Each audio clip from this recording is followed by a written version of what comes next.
Hello, welcome back to my YouTube channel. ಇವತ್ತು ನಾವು ಮಾಡ್ತಿರುವ ಅಡುಗೆ ಹೀರೆಕಾಯಿ ಉಪ್ಸಾರು. ನಮ್ಮ ಮನೇಲಿ ಎಲ್ರಿಗೂ ಹೀರೆಕಾಯಿ ಅಂದರೆ ತುಂಬ ಇಷ್ಟ. ಸೊ ಇವಾಗ ಪಾತ್ರೆಯಲ್ಲಿ ನೀರು ಹಾಕ್ಕೊಂಡು ನೀರು ಕಾದಿದ ಮೇಲೆ ಟೊಮೆಟೊ ಮತ್ತು ಬೇಳೆ ಹಾಕಿ ಬೇಯಿಸ್ಕೊಳ್ಳೋಣ. ಬೇಳೆ ಬೇಯೋಷ್ಟ್ರೊಳಗಡೆ ನಾವು ಹೀರೆಕಾಯಿನ ಕಟ್ ಮಾಡಿ ಇಟ್ಕೊಳ್ಳೋಣ. ನಾವು ಉಪ್ಸಾರು ಅಂದರೆ ನೀರು ಉಪ್ಸಾರು ಮಾಡೋದು ಗೊಡ್ಡು ಖಾರ ಮಾಡಿ ಅದರಿಂದ ಸಣ್ಣದಾಗಿ ಕಟ್ ಮಾಡ್ಕೊಳ್ಳೋಣ. ತುಂಬ ದಪ್ಪಕ್ಕೆ ಕಟ್ ಮಾಡಿಕೊಂಡ್ರೂ ತಿನ್ನೋದಕ್ಕೆ ಹಿಂಸೆ ಅನಿಸುತ್ತೆ. ಅದರಿಂದ ಸಣ್ಣದಾಗಿ ಕಟ್ ಮಾಡ್ಕೊಳ್ಳೋಣ. ಮತ್ತು ಬೇಗನೂ ಬೇಯುತ್ತೆ. ಹೀರೆಕಾಯಿ ತುಂಬ ಎಳೆದಾಗಿರೋದ್ರಿಂದ ಬೇಗ ಬೇಯ್ಕೊಳ್ಳುತ್ತೆ.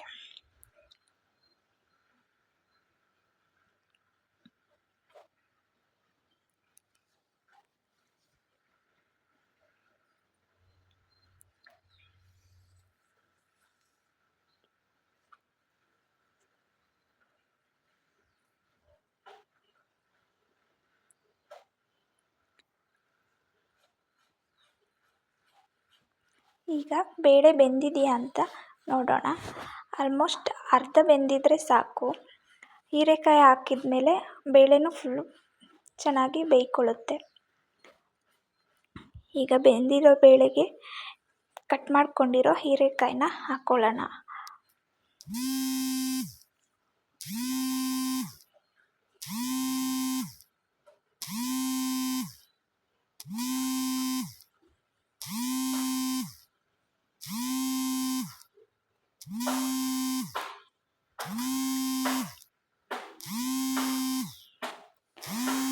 ಈಗ ಇದಕ್ಕೆ ಸಾಕಾಗುವಷ್ಟು ರುಚಿಗೆ ತಕ್ಕಷ್ಟು ಉಪ್ಪು ಹಾಕ್ಕೊಳ್ಳೋಣ. ಉಪ್ಸಾರಾಗಿರೋದ್ರಿಂದ ಜಾಸ್ತಿ ನೀರು ಹಾಕ್ಕೊಳ್ಳಿ. ನೀರು ಜಾಸ್ತಿ ಬೇಕಾಗುತ್ತೆ, ಬೆಂದು ಅರ್ಧ ಆಗುತ್ತೆ. ನಾವು ಬರೀ ನೀರು ಉಪ್ಸಾರು ಯೂಸ್ ಮಾಡೋದ್ರಿಂದ ನಮಗೆ ನೀರು ಜಾಸ್ತಿ ಬೇಕು. ಈಗ ಬಸ್ದಾದ್ಮೇಲೆ ಉಳಿಯೋ ನೀರೇ ನಮಗೆ ಉಪ್ಸಾರಾಗಿರುತ್ತೆ. ಚೆನ್ನಾಗಿ ಒಂದು ಮಿಕ್ಸ್ ಕೊಟ್ಕೊಳ್ಳಿ.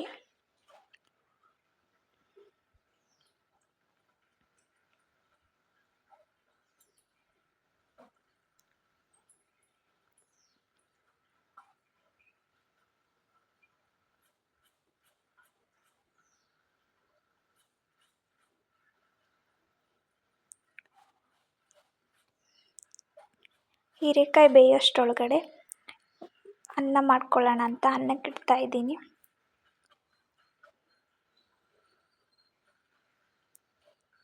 ಒಂದು ಲೋಟ ಅಕ್ಕಿಗೆ 2 ಲೋಟ ನೀರಾದರೆ ಸಾಕು.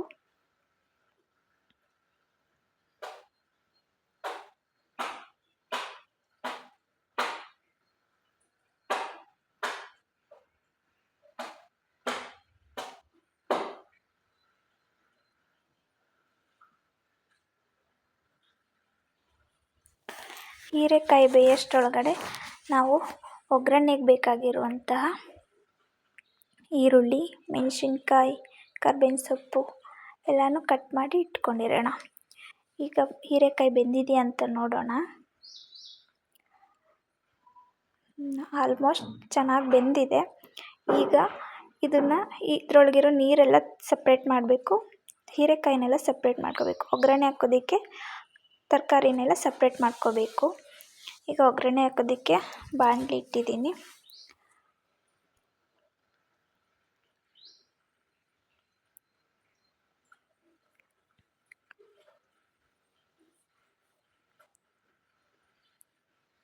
ಬಾಣಲಿ ಕಾಯೋಷ್ಟರೊಳಗಡೆ ಆ ನೀರನ್ನೆಲ್ಲ ಸಪ್ರೇಟ್ ಮಾಡ್ಕೊಳ್ಳೋಣ.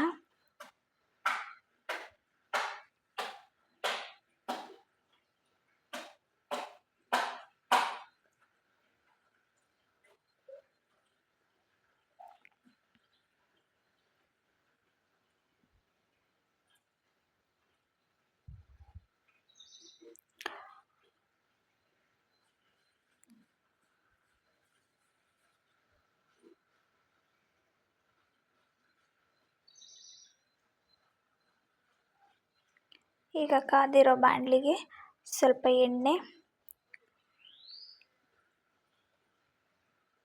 ಸಾಸಿವೆ,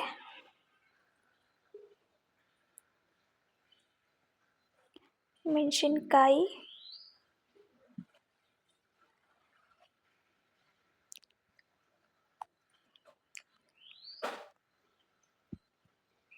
ಕರಿಬೇವು,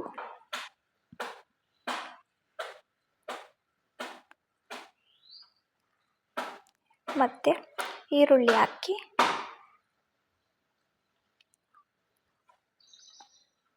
ರುಚಿಗೆ ತಕ್ಕಷ್ಟು ಉಪ್ಪು,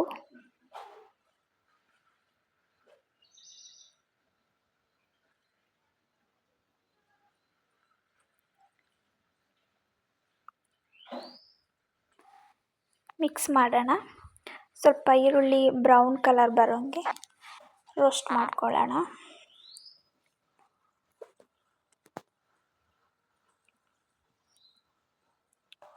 ಇದಕ್ಕೆ ಈರುಳ್ಳಿ ಮತ್ತು ಕಾಯಿ ಹಾಕಿದಷ್ಟು ತುಂಬ ಟೇಸ್ಟಿಯಾಗಿರುತ್ತೆ.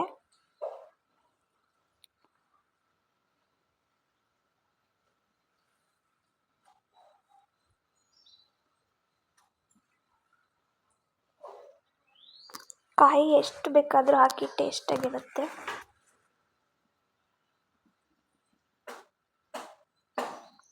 ಮತ್ತು ಇದಕ್ಕೆ ಬಸ್ತಿರೋ ಹೀರೆಕಾಯಿನ ಹಾಕಿ ಒಂದು ಒಳ್ಳೆ ಮಿಕ್ಸ್ ಕೊಡಿ.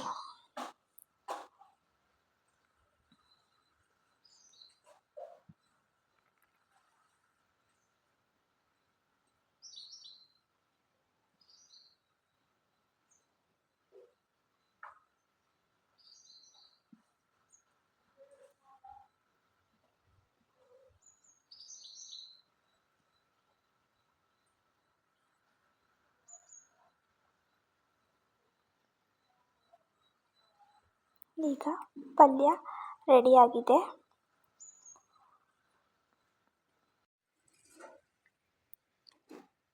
ಈಗ ಮುದ್ದೆಯೊಂದಿಗೆ ಸವಿಯಲು ಹೀರೆಕಾಯಿ ಉಪ್ಸಾರು ರೆಡಿಯಾಗಿದೆ. ನಿಮ್ಮನೆಯಲ್ಲೂ ಟ್ರೈ ಮಾಡಿ ಹೇಗಿದೆ ಅಂತ ಕಮೆಂಟ್ಸಲ್ಲಿ ಹೇಳಿ. ಮತ್ತು ಲೈಕ್ ಮಾಡಿ ಸಬ್ಸ್ಕ್ರೈಬ್ ಮಾಡ್ಕೊಳ್ಳಿ. ನೆಕ್ಸ್ಟಿನ ರೆಸಿಪಿ ಜೊತೆಗೆ ಸಿಗೋಣ. ಬಾಯ್.